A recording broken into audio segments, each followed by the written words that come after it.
નિરાત દેશની અંદર જે આપને પાછે પાછે તેલ નાખીને જે ઈશ્વર બતાવવામાં આવે, ત્રિકોટીનો ઘાટ લઈ જુક્તિના આધારે જે આપણા જીવની મુક્તિ કરવામાં આવે છે, એ બાબા બીજે ક્યાંય પાઠ મેં જ નથી જોયો. ક્યાંય હોય તો મુબારક છે. મારી નજરમાં જે મારી દ્રષ્ટિમાં નથી આવ્યો કે આપને જે જ્ઞાન પીરસાય ને એવું બીજો કોઈ ન જાણી શકે. આપણા ગુરુ મહારાજની શાન એવી હતી, એવું આપણે ભેટો થયો છે. તો હવે આપણી માટે કઈ બાકી પણ નથી રહેવા દીધું મહારાજે.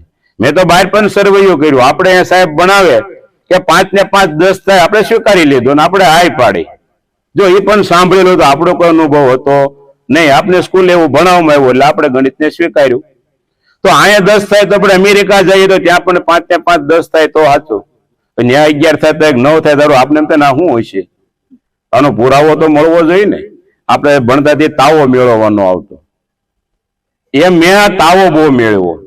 ગુરુ મહારાજ શરણે ગયો ને પછી મને કુતૂહલ લાગતું, યાર આવું છે આ બધા, કે આ જગત આખું આ કરે તો આ જગત ખોટું ના એક જ આશા નિરાત વાળા. મને આવો પ્રશ્ન જાગતો. પછી મેં બહુ મંથન કર્યું, બહુ સંતોમ ફર્યો, મહારાજની હાજરીમાં ફરતો. પછી જ્યાં જાવ ને સવારે આવીને મહારાજને કહું, મહારાજ સાંજે અહીંયા ગયો તો ત્યાં આવું હતું. મહારાજ દાંત કાઢે બેઠા બેઠા. પછી અમુક દ્રષ્ટાંત અમને અમુક સમયે સમજાય. મહારાજ એક દ્રષ્ટાંત એવું આપતા કે એક ભાઈ ગુરુ કરવા નીકળ્યો, તો ફરતો ફરતો જંગલોમાં ગયો, એક માઇકમાં બેઠા હતા. ત્યાં જઈને વાત કરી કે મહારાજ આપ મારા ગુરુ થાવ, મને ચરણ રજ આપો. સંતોની ભાષા ચરણ રજની છે. ચરણ રજ બોલે. આપણે કે મારા ગુરુ કરવા એમ ન કે ચરણ રજ બોલે. તો એ થોડો આધ્યાત્મિક પુરુષ હતો એટલે થોડુંક જાણતો, એટલે એમ કીધું મહારાજ મને શરણ રજ આપો. તો મહારાજે બધી શાન કરી કે ભાઈ તું એક કામ કર, તો આંટો માર, કેવો શાંત પુરુષ બેઠો હોય, કોઈ રાગ દ્વેષ ન હોય, કોઈ એમ ક્રોધ ન હોય, ઈર્ષ્યા ન હોય, એ જગતમાં ભરણ પોષણ માટે ક્યાંય પોતાના આજીવિકા માટે ક્યાંય ભીખ ના માંગતા હોય, અને પોતામાં શ્રદ્ધા વિશ્વાસ અડગ નિયમ થઈને બેઠો એવો પુરુષ ગોતે. ઓલો તો ગુરુ ગોતવા નીકળી ગયો. રોજ નોખા નોખા સંતો ગોતે, રોજ નોખા નોખા સંતો જંગલોમાં હાલતો હાલતો વર્ષો વહી જાય. વર્ષો પછી ફરતો ફરતો ફરતો પરિભ્રમણ કરતો કરતો પાછો ઈના સ્થાને આવ્યો. એટલે વર્ષો વહી ગયા. વચ્ચે 20-25 વર્ષનો ગેપ પડી ગયો. એટલે ભાઈની શરીરને બદલાવ 25 વર્ષ ફરક થઈ જાય શરીરના ઘાટમાં, દેખાવમાં. 25 વર્ષ પછી જે ગુરુ શરણે પૂછવા આવ્યો હતો એ શરીરનો પણ શરીરનો ફેરફાર તો થાય 25 વર્ષે તો દેહનો. 25 વર્ષે આવીને ઉભો રહ્યો કે બાપજી મારે શરણ રજ આપશો મને, કે મારે આવા આવા ગુરુ જોઈ છે. એને એવા ગુરુ એમાં દેખાણા, શાંત નિરાત વાળા, રાગ દ્વેષ વગરના, ઈર્ષા નિંદાના. તે કહો મારે તમે મારા ગુરુ થાવ ને, મેં બધે ફરીને જોયું ને તમારી જેવા ક્યાંય ન મળ્યા. જો તમે મને કંઈક કંઈક લાગો, નજર ઠેરાય છે અહીંયા. કે હારું ભાઈ 2025 વર્ષથી હું વાટે, હું ઈ નોઈ છું ને તું ઈ નોઈ છું. 25 વર્ષે ફરીને આવ્યો તને શાંતિ થઈ સમજાણો. એમ મારે એવું થયું, 10-12 વર્ષ મારે ત્યાં બાજતો બાજતો બધે ફેર્યો, અનેક સંતો જોયા, ધ્યાની યોગી જ્ઞાનીઓ સિદ્ધ પુરુષો. પાછો મારે ત્યાં આવ્યો ને પછી બેઠો શાંતિ. ઘણા વર્ષે સમજાણું કે 5 ને 5 10 થવા તો જોઈ ને. મારા મનમાં શંકા હતી ક્યાંક 11 થાય તો. એ દ્રષ્ટાંત મને લાગુ પડ્યું હતું. પછી સમજાણું એટલે આપણે શરણ સ્વીકાર્યું છે એમ છે. પણ જે પ્રયત્નો કર્યા એ કોઈ વ્યર્થ જતા નથી. તમારી સાચી ભાવના હોવી જોઈએ. તો ધ્યાન શું છે, જ્ઞાન શું છે, આત્મબોધ શું છે, આ જગત આખું જે કરી રહ્યું છે રામ નામની વાત એ કહે છે. બધા સંતો એમ કે આખું જગત એમ કે રામ નામ લ્યો, રામ નામ લ્યો. રામ નામનો કેટલો મહિમા ગવાય. જયારે હાવ એની પૂંછડી દબાવીને પૂછ્યું ને સરસ નામ વાળાને, આ રામનું નામ કયું મને બતાવો. દેહિક રામ નહીં હો, ગુણવાચક નહીં. જગતને આખું ગુણવાચક બતાવવામાં આવે છે, બાકી એ રામ નામ ક્યાંય છે નહીં. આ કાર્ય કરે છે ચોક્કસ, બાદ કર્યા જેવું નથી. આ જગત આખું એના આધારે હાલી રહેલું છે. પણ આ તો નિર્ગુણ ને શિરગુણ ની વાત છે આખી.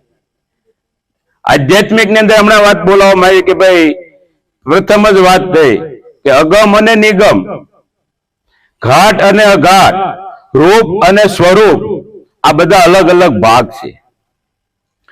એની અંદર જેમાં નામ છે પણ એમાં પણ એવું એક રૂપનું નામ આવ્યું અને એક અરૂપનું નામ આવ્યું. રૂપના નામ છે એ ઘાટના જે આપણે જાણી રહ્યા છીએ, આપણે જગત આખું જાણે છે એ નામ છે, ગુણવાચક કહેવાય એને. અને જેને નિર્ગુણ નામ કહેવાય, જ્યાં કોઈ એને તત્વ લાગુ નથી પડતું.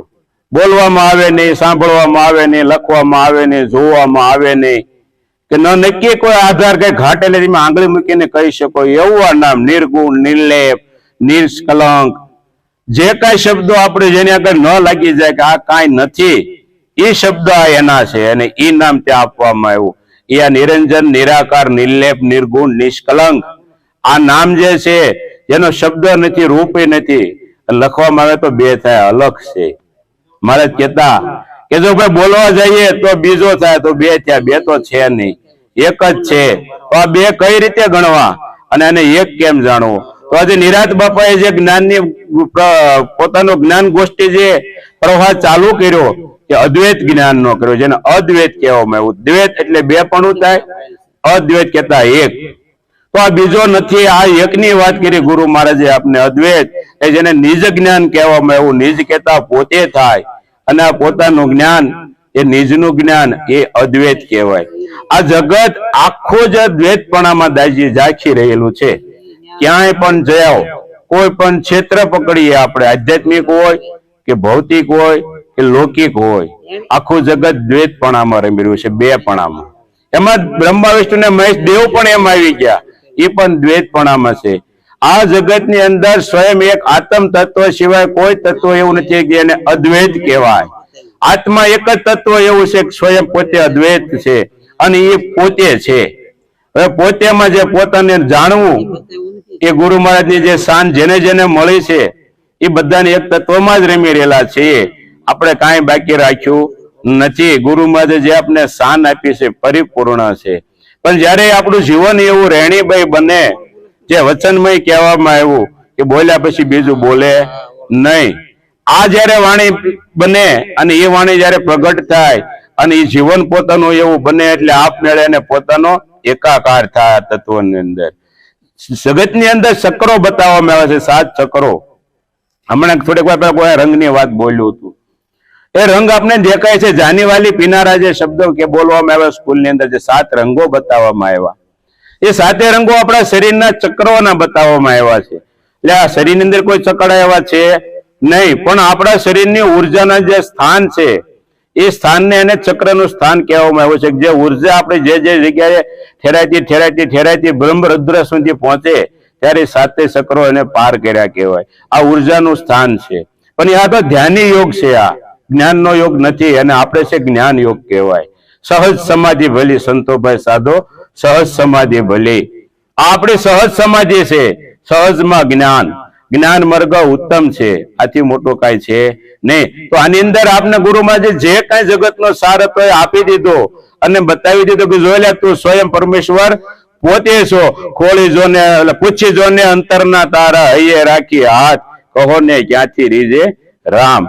પૂછી જો અંતરને તારા, ને આપણું અંતર બતાવવામાં આવ્યું છે. અંતર કરતા તમારો આત્મા, પોતાના આત્માને પૂછી જો. આત્મા ત્યાં જગતમાં કોઈ મોટો દેવ નથી. આ 3 કાળની અંદર ક્યાંય નથી. હો, આ એક નક્કી કરી લેજો. મેં કર્યું, મને ઘણા વર્ષે નક્કી થયું. કારણ કે આપને આત્મા કહેવામાં આવ્યું તું છો, તો આપણે રામ આપણે કરતા મોટા, તો એ તો હા પાડી દીધી હતી. પણ પછી શંકા જાગી. કારણ કે આપને કેમ શંકા જાગી? આપણા જીવનમાં આપણા ધાર્યા કામ ન થયા ને એટલે આપણા મનમાં છે ઈશ્વર ધારે એ કરે. એ વાત એ સત્ય છે. પાછી આ બધું જગત ઈશ્વર ને આપણે કહીએ ને ઈશ્વરની ઈચ્છા વગર પાંદડું હલે નહીં. તો આપણે એમ કે અમારે જે કીધું તું છો, તો તું તો તારી ઈચ્છાથી પાંદડું હલવું જોઈએ ને. આપણે પાંદડું ન હલ્યું એટલે આપણે શંકા જાગી. મને એ જ શંકા જાગી હતી.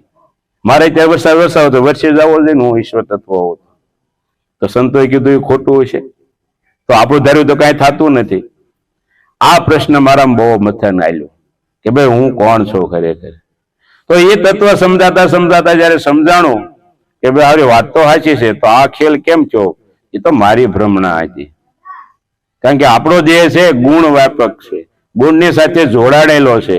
અને ઓલો નિર્ગુણ, નિરાકાર, નિર્લેપ, નિષ્કલંક છે.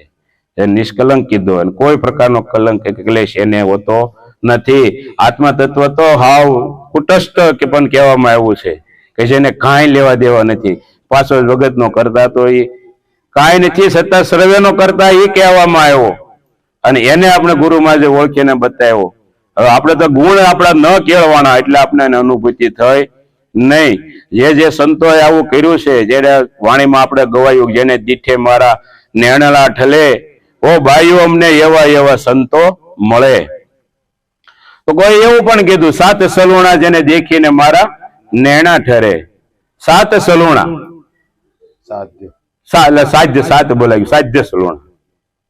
તો જેને પોતાની સુરતાને સાધ્ય કરી, જેને પોતાનું જીવન સાધ્ય કર્યું, અને જે ગુરુમાં જે બતાવેલી શાન ઉપર, નિષ્ઠા ઉપર હાલ્યા અને જીવનને નિર્દોષ બનાવ્યું, નિષ્કલંક બનાવ્યું, કોઈ પ્રકારનો કલંક નહીં. પોતાની જાતને, મનને અને સુરતા શાંત થઈ ગઈ, જેની પ્રાણમાં જેની સુરતા સમાણી. જો આપણે મહારાજ, આપણે ઈશ્વર, આ સ્વરની આખી વ્યાખ્યા જયારે જુદી પાડવામાં આવી, ત્યારે આપણે સ્વરનો ખ્યાલ આવ્યો કે આ સ્વર એટલે શું. આ ઈશ્વર અને સ્વરનું જ આખું આ જગત ઈશ્વરનું જ મંથન છે, અને ઈશ્વર આખો જગત સભર ભર્યો છે, અને હરેક ક્ષેત્ર પર આ એની જ છાયા છે, બીજું કઈ છે નહીં. આપણે તો આપણા ખાલી ગુણ કહેવાના રહ્યા. જો એવા ગુણ કહેવાય જાય તો બીજો કોઈ છે નહીં. ઈશ્વર છે જે દૂર નથી. મહારાજ કહેતા હાથ ફેલાવો, તો ક્યાં એને હાથ ફેલાવશો? આ હાથ ઈશ્વરને અડે છે. મહારાજ આપણે સમજાતા, જો અમારો હાથ એને અડે જ છે, ક્યાંય દૂર નથી.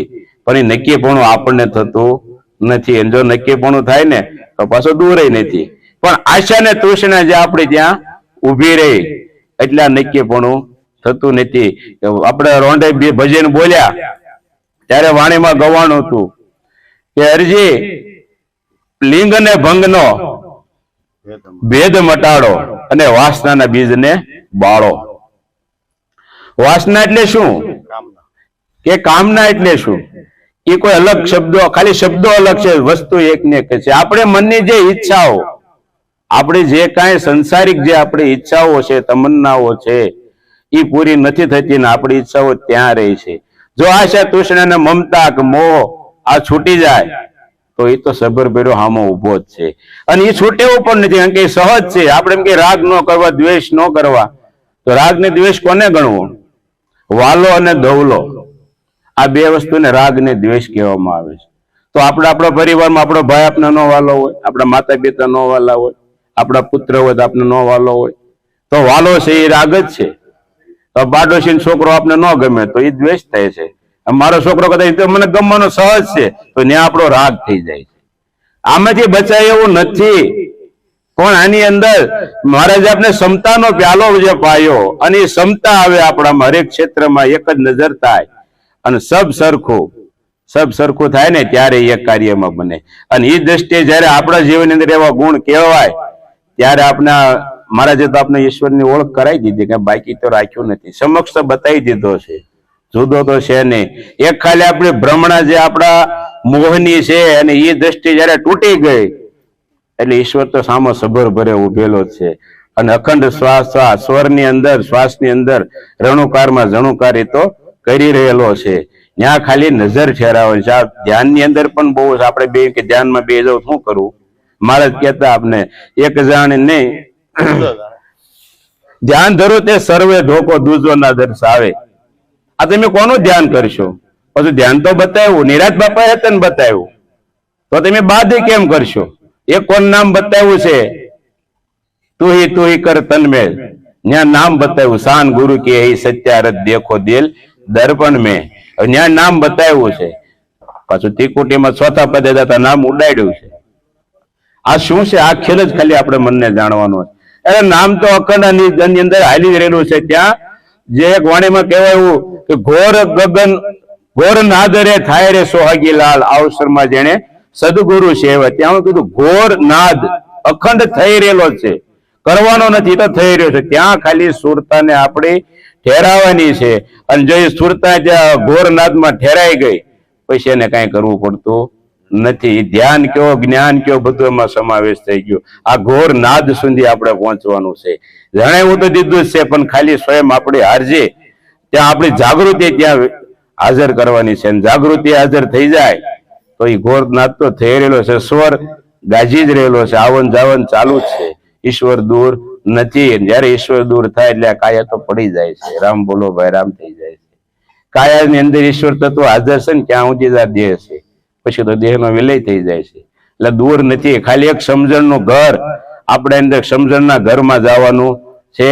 આ તો ઘણું મેં આખી નાખ્યું. સદગુરુ મહારાજ મહારાજની